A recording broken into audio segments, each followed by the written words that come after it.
Bom dia, pré-calouro, tudo bem? Vamos dar início aqui à nossa primeira videoaula, mais uma videodica, né?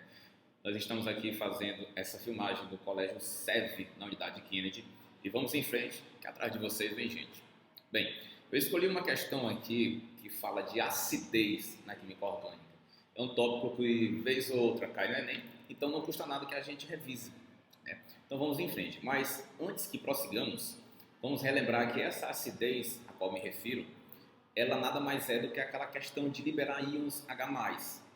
Mas para que esses íons H+, sejam liberados, eles têm de estar ligados a átomos muito eletronegativos. No caso da química orgânica, nós temos esses íons H+, ligados ao oxigênio. Nos ácidos carboxílicos, nós temos eles ligados aos fenóis e nós temos eles também ligados em menor grau, claro, aos álcoois. No nosso caso, nessa questão específica, a questão que creio eu que é de 2015, eu não me recordo muito bem o ano da questão, mas ela é da Federal do Rio de Janeiro. Leiamos. Acidez dos compostos orgânicos. Os ácidos orgânicos têm a sua acidez alterada pela substituição de átomos de hidrogênio na cadeia carbônica por grupos funcionais. Façamos uma pausa. Vamos aqui fazer um adendo, um a mais, para você não ficar obnubilado.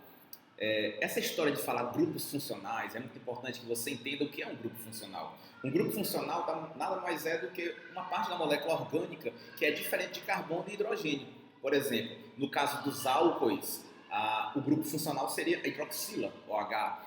No caso das cetonas, seria a carbonila, C-O. No caso dos aldeídos, a carbonila terminal, C-OH, e assim por diante. Então, grupo funcional nada mais é do que uma parte da molécula orgânica que é diferente de carbono e hidrogênio, mas ela é a responsável por identificar o composto e, melhor dizendo, além de ser a responsável, responsável por identificar o composto, também é a parte responsável pelas propriedades físicas e químicas do mesmo, mais especialmente das propriedades químicas. Prossigamos. A tabela a seguir mostra as constantes de acidez de alguns ácidos carboxílicos em água a 25 graus Celsius. Façamos uma outra pausa. É muito comum de vir questões, ou melhor dizendo, de virem questões que tratam de tabela. Então, é bom que nós façamos aqui um adendo com relação à constante de acidez, o Ka, e também ao pKa. Lembre, o Ka ele está diretamente relacionado com a acidez. Ou seja, quanto maior o Ka, mais ácido é a minha espécie. Mas não confunda, lembre-se, não confunda Barack Obama com a barraca da Brahma. Ou seja, se eu tenho o pKa, isso já é diferente. Quanto maior o pKa, menos ácido é o meu ácido ali em questão, ou seja, a minha estrutura orgânica.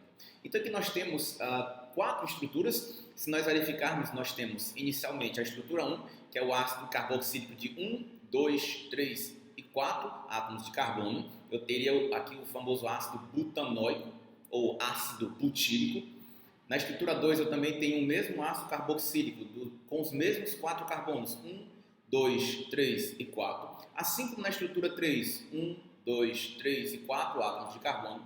E na estrutura 4 eu tenho 1, 2, 3 e 4 átomos de carbono. O que eu percebo? Que na estrutura 2, na estrutura 3 e na estrutura 4, eu apenas mudei a posição do átomo de cloro. Então isso aqui a questão pode dizer, ou pode afirmar, inferir-se que as estruturas 2, 3 e 4 são isômeros planos de posição. Sim, porque você mudou apenas a posição do halogênio, o cloro, no caso é o grupo funcional. Mas perceba uma coisa interessante. Quando eu parto da estrutura 2 para a estrutura 3 e para a estrutura 4, os Kas também são modificados. Por quê? Por conta da posição do cloro.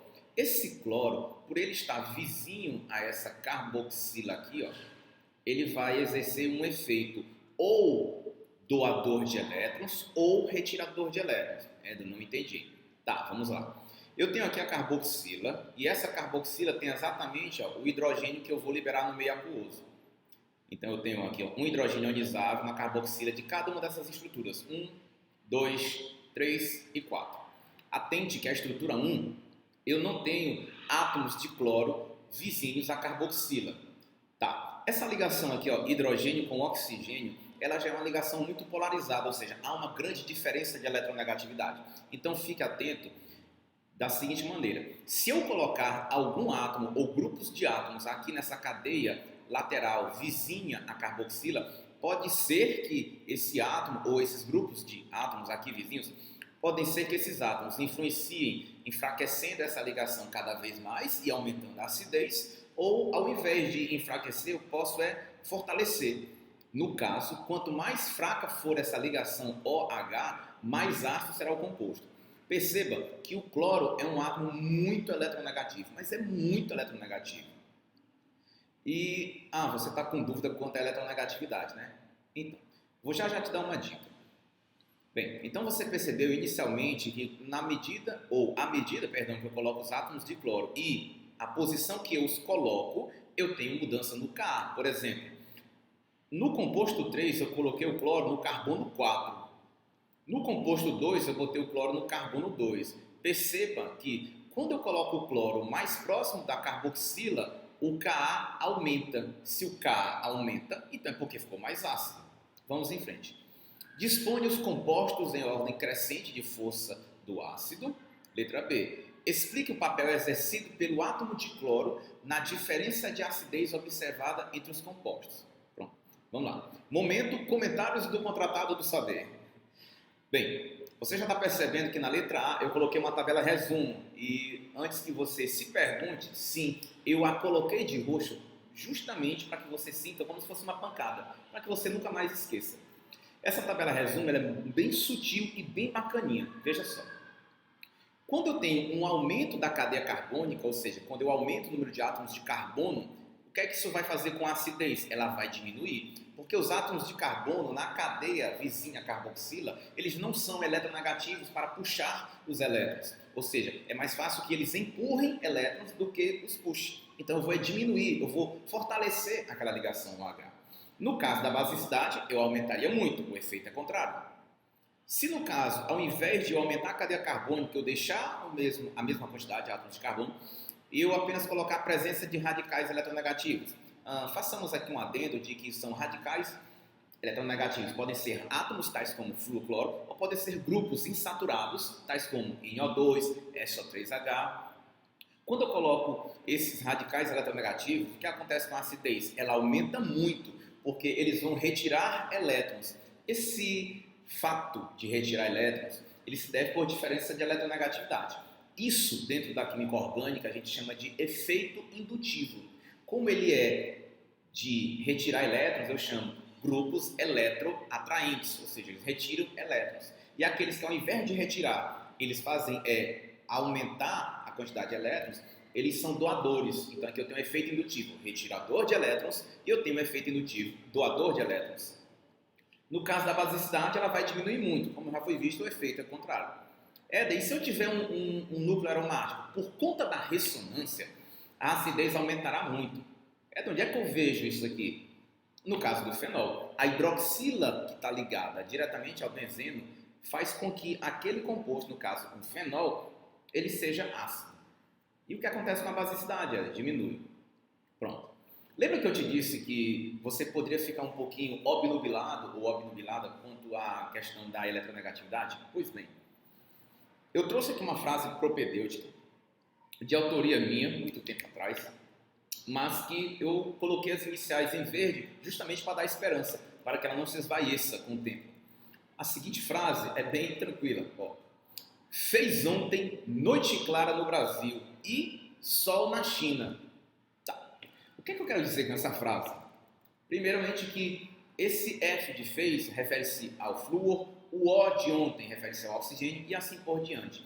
Eu tenho aqui, flúor, oxigênio, nitrogênio, cloro, bromo, iodo, enxofre, carbono. Ou seja, eu tenho no sentido da minha esquerda para a minha direita, ou seja, do flúor para o carbono, eu tenho uma diminuição na força de eletronegatividade. Ou seja, os mais eletronegativos estão mais próximos do flúor e os menos eletronegativos estão se distanciando dele.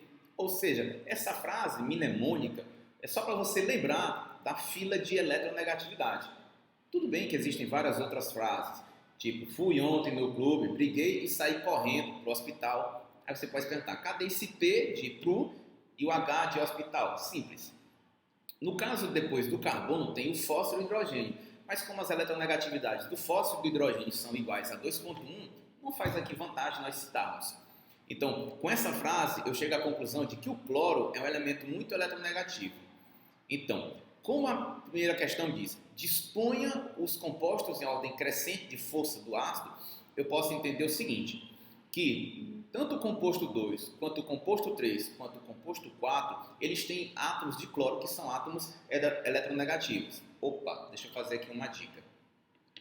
É percebido que, à medida que eu coloco esse cloro, ou esses átomos, mais próximos da carboxila, o ácido fica cada vez mais forte. E à medida que eu coloco esse cloro, ou átomos, ou grupos de átomos eletronegativos, mais distantes da carboxila, eu tenho que essa acidez diminui. Por quê? Porque esse efeito de retirar elétrons, ele se perde com a distância. Para sermos mais precisos, no caso dos ácidos carboxílicos, a partir do terceiro carbono, isso já é perdido com muita intensidade. Então, disponha os compostos em ordem crescente de força do ácido. Como é do menor para o maior, nós já sabemos que o mais ácido de todos aqui é o 2, a estrutura 2. Depois da estrutura 2, ou seja, ela é a mais ácida. Depois dela, eu tenho a estrutura 3. Depois dela, eu tenho a estrutura 3 ou a estrutura 1? Qual é que você acha que vai ser um pouco mais ácido? A estrutura 1 ou a estrutura 3? Bem, você pode levar em conta tanto o tanto o Ka quanto a estrutura. Perceba que no 1 você tem 1, 2, 3, 4 átomos de carbono. E no 3 você também tem os mesmos 4. Só que eu tenho no 3 um átomo de cloro. Esse átomo de cloro, mesmo que ele esteja distante, ele faz um efeito muito sutil de retirar elétrons, tornando-o mais ácido do que o 1. Então, em ordem crescente, eu teria 1 é menor que 3, que é menor que 4, que é menor que 2. Bem, prosseguindo, explique o papel exercido pelo átomo de cloro na diferença de acidez observada entre os compostos 1 e 2. Bem, o cloro nada mais faz do que atrair os elétrons da carboxila, o chamado efeito indutivo, facilitando a saída do íon H+. Por qual motivo seria facilitada essa saída? Porque esses átomos puxam os elétrons e enfraquecem a ligação OH, o que acarreta o aumento da força do ácido. Então, nesse caso, você percebe que esses átomos muito eletronegativos, eles vão tornar, essa ligação cada vez mais fraca. Nesse caso, lembre, quanto mais próximos eles estiverem dos átomos eletronegativos, mais ácidos eles serão. Esses ácidos que estão aí com átomos muito eletronegativos. Bem, aqui a gente fica com essa mini questão de hoje. Posteriormente eu trarei mais questões e outros assuntos. Vou até tentar fazer um raio-x do Enem e eu posto aqui para vocês. Lembre sempre, vamos em frente, que atrás de vocês vem gente.